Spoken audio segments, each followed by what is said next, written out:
সেই যে মিছিল, সেই মিছিলে তারা অংশগ্রহণ করেছে এবং এই মিছিল একেবারে বিভিন্ন অঞ্চল, বিভিন্ন এলাকা তারা ঘুরছে।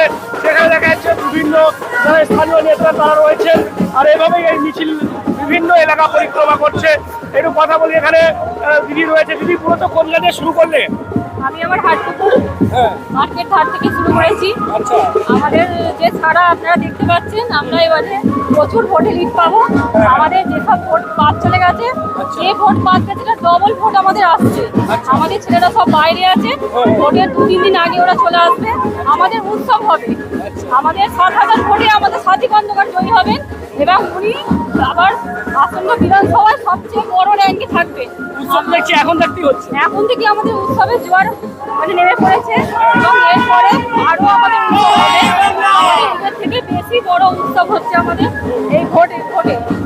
আমাদের ছেলেরা খুব উৎসাহিত, ট্রেনে বাসে যেরকম করে হোক, ওরা বলছে আমরা হেঁটে চলে আসবো, পায়ে হেঁটে, তাও কিন্তু আমরা ভোটে আসবো।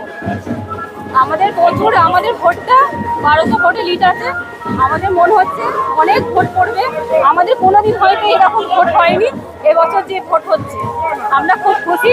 এবং আগামীকাল আমাদের দিদিমণি আসছে, আমরা প্রচুর উৎসাহিত এই ভোটে।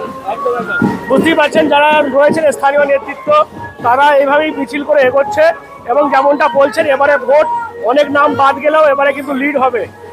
এই যে অনেক নাম তো বাদ গেছে, এলাকাতেও অনেক নাম বাদ গেছে, সেক্ষেত্রে ভোটে কোনো ফ্যাক্ট হবে বা কোনো প্রভাব পড়বে? আপনাদের ভোট লাগছে? আমাদের ভোটের কোনো প্রভাব পড়বে না।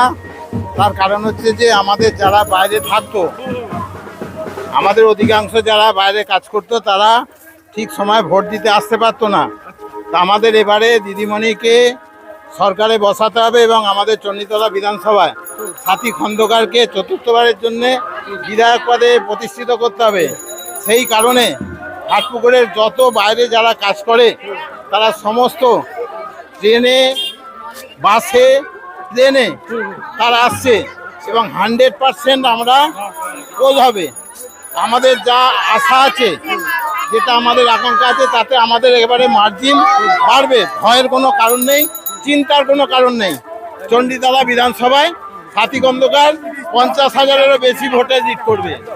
বুঝতেই পারছেন একেবারে যেমনটা নেতারা বলছেন যে ভোট কাটা গেলেও সেখানে কোনো ফ্যাক্ট হবে না, কারণ যারা বিভিন্ন রাজ্যে কাজ করেন এই এলাকার ছেলেরা তারা কিন্তু ফিরবেন। এবারে যে পোলিং হবে, অর্থাৎ ভোট যেটা হবে সেটা 100% হবে এবং যার কারণে তারা স্বাভাবিকভাবেই বলছেন যে এবারে কিন্তু ভোট আরও বেশি মার্জিনে তারা জয়ী হবে। সেই কারণেই তৃণমূল নেতারা সেটাই আশা করছেন এবং সেই কারণেই দেখা যাচ্ছে আজকে বিধায়ক তৃণমূলের প্রার্থী সাথী খন্দকারের নেতৃত্বে এই যে বর্ণাঢ্য শোভাযাত্রা, সেই শোভাযাত্রা চলছে হাটপুকুর এলাকায়। কি বলবেন আপনার এই বিষয়ে? অবশ্যই কর্মসূচি এরকম আরও খবর ভালো থাকবেন। ডিএনএর বাংলা সবার মনে।